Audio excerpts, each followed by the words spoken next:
सबसे पहले पॉइंट को जानेंगे हम, आपका बजट कितना है। काफी सारे लोग होते हैं स्कूटी लेने से पहले एक बजट बनाते हैं। बजट दो प्रकार का होता है, पहला होता है 20 से 25,000 का बजट और दूसरा होता है 30 से 35,000 का बजट। मैक्स टू मैक्स 40,000 का और 25 वाले बजट को हम 30 तक के ले जा सकते हैं। अगर अपनी बात कहूँ तो अगर मैं कोई स्कूटी लेने वाला हूँ तो मेरा एक बजट होगा। सबसे पहले सामने वाला बंदा क्या पूछेगा कि आपका बजट कितना है, तो मैं उससे बोलूंगा आप गाड़ी तो दिखाओ, तो इसका मतलब मेरा बजट 25 से 30,000 का है। अगर मेरा बजट कम का होगा तो मैं बोलूंगा भैया मेरा बजट 15,000 का। क्यों? क्योंकि मैं ये नहीं बोल रहा कॉन्फिडेंस के साथ मेरा बजट क्या है। सामने वाला बंदा अगर आपसे ये बोल रहा है कि गाड़ी तो दिखाओ, तो उसका मतलब 25 से 30,000 का उसका बजट है। अगर अब ये बोल रहा है ना भैया मेरा बजट ज्यादा नहीं है, तो उसका मतलब 15 से 20,000 का उसका बजट है। और बंदा का बिल्कुल बजट नहीं तो बता बोल भैया मेरा तो 10,000 का बजट है, इससे ऊपर का बजट नहीं है भैया को माफ कर दें, स्कूटी नहीं ले पाऊंगा। ठीक है, पहले अब यहाँ पे बात आती है, मैं बात करूंगा 20 से 25,000 के बजट की स्कूटी को लेकर। अब आपको इसमें एक चीज सबसे हाईलाइट कर रही होगी, पहला क्या है वो है कलर। और कलर में क्या हो रहा है, सबसे ज्यादा साइन कर रहा है, यानी चमक मार रहा है। आपको बता देता हूं मैं, देखो अगर आप एक डीलर से स्कूटी ले रहे हो ना, तो तीन चीजें दिमाग में डाल लो, अट्रैक्शन अट्रैक्शन अट्रैक्शन। ये तीनों चीजें आपको डीलर में मिलेंगी, चाहे कितनी भी पुरानी स्कूटी हो, चाहे सालों साल पुरानी हो, चाहे जब आप पैदा भी नहीं हो तो जबकि स्कूटी हो। ठीक है ना। अब इस स्कूटी में अट्रैक्शन कहाँ मिलेगा,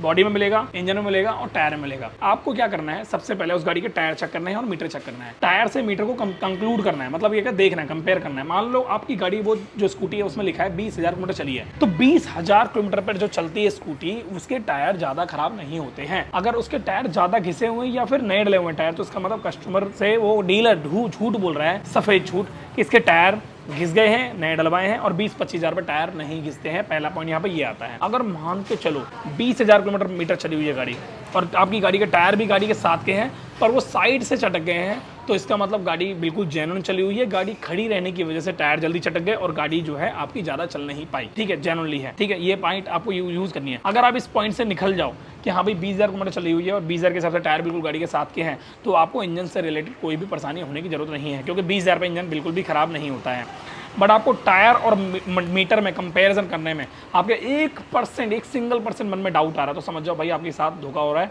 और आपको बहुत ही ज़्यादा शार्प माइंड यूज़ करना है। ठीक है, जैसे कि हम किसी दोस्त के साथ जा रहे होते हैं ना और अचानक से हमें कोई पता लगता है कि वो दोस्त नहीं दुश्मन है और हमारे साथ बुरा करने वाला है, तो हम एकदम से अपनी बॉडी को और अपने माइंड को एकदम शार्प कर लेते हैं। क्यों? ऐसा ही आपको उस मोमेंट को कर लेना जब आपको लगेगा स्कूटी का टायर आगे पीछे का और मीटर दोनों कंपेयर नहीं हो रहे हैं आपस में। ठीक है, अब यहाँ पर ये हो गया। फॉर एन एग्जांपल, एक बॉडी बिल्डर और एक 16 साल के लौंडे की बॉडी उसको काट के लगा दिया फोटोशॉप के जरिए, तो अलग ही पता लग जाएगा आपको। तो ये चीज़ आपको मैच करनी है। पहला पॉइंट आपको ये सबसे पहले मैच करना है, स्टार्ट नहीं करनी। काफी सारे लोग स्टार्ट ये पता नहीं कैसे देखते हैं जैसे बहुत बड़े इंजीनियर बन गए हो, नहीं ऐसा नहीं करना आपको। तो ये चीज़ नोटिस हो गई। अब उसके बाद बात आती है इंजन की। बॉडी को तो आपको देखना ही नहीं है, क्योंकि बॉडी तो आप जितना मर्जी कोशिश कर लो। जो एक डीलर होता है ना, वो डेंटर और पेंटर के पास जाके पुरानी बॉडी पे पेंट करा के बढ़िया तरीके से चमकवा देता है, क्योंकि उसे अच्छी तरह पता है कि कस्टमर बॉडी को ही देखेगा। तो आपको बॉडी पे ज्यादा नजर नहीं डालनी है, उसके इंटरनल पार्ट को देखना है। जैसे कि स्कूटी के अंदर क्या होता है, सबसे बड़ा पॉइंट, स्कूटी में होता है ये वाला इंजन, ये इंजन। ठीक है, अब इस इंजन में होता है फाउंडेशन बुश। अगर गाड़ी ज्यादा चली है तो फाउंडेशन बुश कट जाते हैं। ठीक है, कुछ इस तरीके से जैसे कि आप देख रहे हो।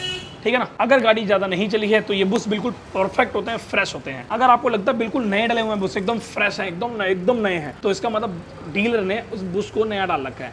अब नए कैसे पता लगाओगे?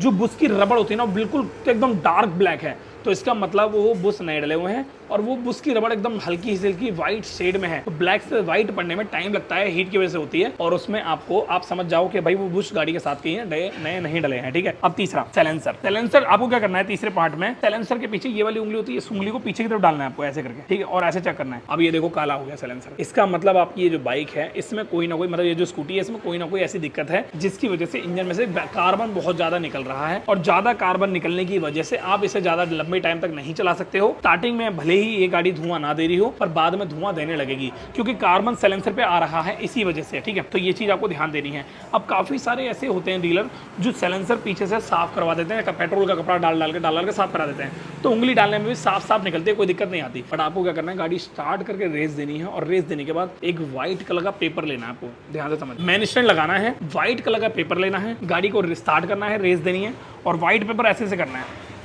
उस वाइट पेपर के ऊपर अगर कोई कार्बन के थोड़े छोटे कण आए हैं तो इसका मतलब गाड़ी के इंजन में या सैलेंसर में दिक्कत है, और इन दोनों में से कोई भी एक दिक्कत निकलती है तो समझ जाओ भैया आपकी गाड़ी के इंजन की बैंड बज पड़ी है या फिर बैंड बजने वाली है। अब यहाँ पे दूसरा एक और पॉइंट आता है, इंजन का पता लग गया आपको। अब यहाँ क्योंकि देखो यार, प्लग तो खोल के देख नहीं पाओगे, जो इंसान प्लग खोल के नहीं देख सकता ना, उसका यही एक सबसे बड़ा पॉइंट है, यहाँ से वो चेक कर सकता है इंजन की स्थिति कैसी है। अगर वो व्हाइट स्मोक कर रही है और कस्टमर को वो बोल रहा है डीलर कि नहीं ये तो ऐसी है, तो उसकी बात में बिल्कुल भी विश्वास मत करना। अगर व्हाइट स्मोक कर रही है तो वो जो पेपर आप लगाओ ना, उस पेपर पे वो कार्बन वाले धब्बे नहीं आएंगे। व्हाइट स्मोक का मतलब होता है कभी कभी क्या होता है, हमारी गाड़ी पानी की वजह से भी वो वाइट स्मोक निकलता है और वो एक हद तक निकलता है, 3-4 सेकंड तक निकलता है, उसके बाद वो बंद हो जाता है। ठीक है, ये चीज़ याद रखना आपको। और उसके अलावा आपको गाड़ी को मेन स्टैंड लगाना है, गाड़ी का पीछे का रेस देकर पहिया घुमाना है और पहिया घुमा के चेक करना है इसका रिम बैंड तो नहीं है। अगर रिम बैंड है तो गाड़ी बहुत ज़्यादा लोकल चली होगी, जिसकी वजह से गाड़ी का रिम बैंड हो गया है, तो इस पर भी आपको ध्यान देना है, रिम बैंड है इसका। ठीक है, उसके अलावा एक चीज़ और आपको नोटिस करनी है, गाड़ी को मेन स्टैंड पर लगाना है और मेन स्टैंड को लगा के ये जो पीछे का मरगाट होता है, ये वाला मरगाट पीछे का, मान लो ये मरगाट है और ये वाला पीछे का मान लो ये टायर है, तो इस वाले मरगाट और इस वाले टायर को ऐसे, ये ऐसे नहीं होना चाहिए। ठीक है, ये ऐसे नहीं होना चाहिए, मरगाट ऐसे, टायर ऐसे, दोनों की फ्रीक्वेंसी मिलनी चाहिए ऐसे करके।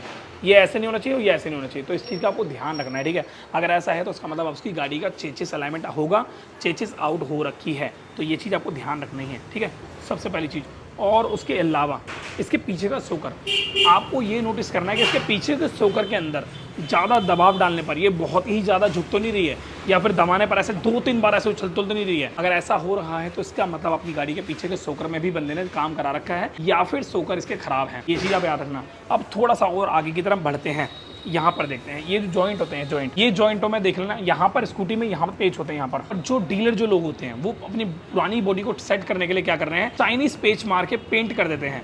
चाइनीज पेच मार के यहाँ पे चाइनीज, जैसे यहाँ पे पेच लगाना चाहिए तो बंदे कहीं और पेच लगाएंगे, नक्का टूटेंगे वैसे, और पेच लगा के उसके ऊपर पेंट करा के थोड़ा सा पेंट कर देंगे और पुट्टी भर देंगे, ताकि सामने वाले बंदे को दिखाई नहीं देता कुछ भी और सामने वाला बंदा ऐसे ही ले जाता है। ठीक है ना, तो आपको क्या करना है, वो चीज़ आपको बारीकी से देखनी है। पेंट ऐसे हाथ लगा, जैसे मान लो ये हाथ है मेरा, ऐसे देखना है, ऐसे करके। अगर कहीं से फूला फूला लग रहा है तो इसका मतलब वो बंदे ने जुगाड़ करा रखा है बॉडी के अंदर भी। एक सिंगल पॉइंट अगर आपको दिख गया तो समझ जाओ पूरी बॉडी में दिक्कत है। बिल्कुल भी सामने वाले बंदे की बात पे विश्वास नहीं करना है, चाहे वो कितना भी सच लग रहा हो आपको उसकी बातों में। ठीक है, पर विश्वास नहीं करना है, क्योंकि आप अपनी मेहनत के पैसों खरीदे हो और आप पुरानी स्कूटी ले रहे हो, क्योंकि आपका नए का बजट नहीं है। और पुरानी स्कूटी इसलिए ले रहे हो आप क्योंकि आप अपनी गाड़ी में कुछ ना कुछ कमाना चाहते हो, चलाना चाहते हो और आप कुछ पैसे बचाना चाहते हो। ठीक है, उसके अलावा अब आगे की बात करते हैं। अब जैसे मान लो आगे का सोकर है वाले, अब ये सोकर है। ठीक है, अब जैसे मान लो मैंने गाड़ी को ऐसे किया और ऐसे करके दबाया। ठीक है ना, आपने एक चीज नोटिस करी, यहाँ पर इसके सोकर काम कर रहे हैं। मैं दोबारा दिखाता हूँ, ये देखो, देखो देख लो, यहाँ पर इसके सोकर काम कर रहे हैं। पर काफ़ी सारी ऐसी एक्टिवा स्कूटी वगैरह होती हैं जिनके सोकर काम नहीं करते। अब जैसे मान लो जिसके टेलीस्कोपिक सोकर हैं, उनका तो कोई सोल्यूशन ही नहीं है, उनका तो कोई दिक्कत ही नहीं है, उनमें तो कोई परेशानी आती ही नहीं है। और ये जो एक्टिवा वाली सोकर वाली स्कूटी है, ज़्यादातर स्कूटियों में, पुरानी स्कूटी में आगे के सोकर प्रॉपर तरीके से वर्क नहीं करते, जिसकी वजह से सोकर इसके खराब हो जाते हैं और 1000 रुपये 1500 रुपये तक के सोकर आते हैं इसके, वो चेंज कराने पड़ सकते हैं। ये भी आपको ध्यान रखना है। ठीक है, अगर आपने अपनी गाड़ी की बॉडी चेक करते समय 2-3 चीज़ों हैं जो बताऊंगा आपको, उसमें ध्यान नहीं दिया तो समझ लो बॉडी में भी आपका बहुत नुकसान हो सकता है। पहला पॉइंट क्या आता है, सबसे पहले तो उसको ये बोलना है कि भाई इस गाड़ी की चेचिस गली तो नहीं है, क्योंकि कभी कभी क्या होता है, चेचिस का एरिया जो होता है ना, पानी पड़ने की वजह से यहाँ पर ये डैशबोर्ड पड़ जाता है ना, तो यहाँ पर पानी इकट्ठा हो जाता है, जिसकी वजह से जंग लग के वो पूरा गलने लगता है, धीरे धीरे गलने लगता है और गल कर क्या करके सड़ जाता है। और काफ़ी सारे जो डीलर होते हैं वो क्या करते हैं, उस एरिया को बेल्डिंग करा देते हैं, क्योंकि चेचिस बहुत महंगी आती है, इसलिए बेल्डिंग करा देते हैं और ये चीज़ आपसे छुपाते हैं, बताते नहीं आपको। तो ये चीज़ पहले से ही डिस्कस कर लेनी है कि भाई इसकी पूरी चेचिस में कहीं भी बेल्डिंग तो नहीं हो रखी है ना। अगर कहीं भी बेल्डिंग निकली तो मैं चेचिस गाड़ी को वापस कर दूंगा, मैं इसको नहीं परचेस करूंगा। ये मैं अभी बता रहा हूँ और बाद में भी यही चीज़ आपको शायद शेयर कर रहा हूँ। अब बात करते हैं इंजन की। मान लो आपकी बाइक के, मतलब आपकी स्कूटी के इंजन में, साइलेंसर में भी कोई कचरा नहीं निकला, सब कुछ ठीक है, सब कुछ परफेक्ट है, बहुत बढ़िया है, कोई दिक्कत नहीं आ रही। ठीक है, तो आपको क्या करना है, ये जो इंजन है जब गाड़ी स्टार्ट करोगे ना, तो इंजन के अंदर से कोई भी साउंड ऐसा नहीं आना चाहिए जो आपके मन में चुभने लगे। ठीक है, अगर चुभ रहा है तो इसका मतलब आपकी गाड़ी के अंदर वो इंजन में कोई ना कोई कमी है, इसलिए दिक्कत आ रही है। ठीक है, तो ये चीज़ आपको ध्यान देना है, इन सभी चीज़ों को चेक करना है। अगर आपको एक स्कूटी 20 से 25 हज़ार रुपये तक की रेंज में मिल रही है तो, क्योंकि 20 से 25 हज़ार रुपये तक की रेंज में कोई भी ऐसी स्कूटी आपको नहीं मिलने वाली जो बहुत ही ज़्यादा fresh, neat and clean condition में हो, याद रखना ये बात। और हाँ, एक चीज़ और, 20 से 25 हज़ार रुपये वाली स्कूटी में ज़्यादातर ये केसेस होते हैं कि आपको वो स्कूटी ज़्यादातर इंजन में जुगाड़ वाली मिले, ठीक है, या फिर बॉडी में जुगाड़ वाली मिले, वायरिंग में जुगाड़ वाली मिले, कुछ ना कुछ जुगाड़ होता है, इसीलिए सामने वाला बंदा आपको 20 से 25 हज़ार में स्कूटी बेचता है।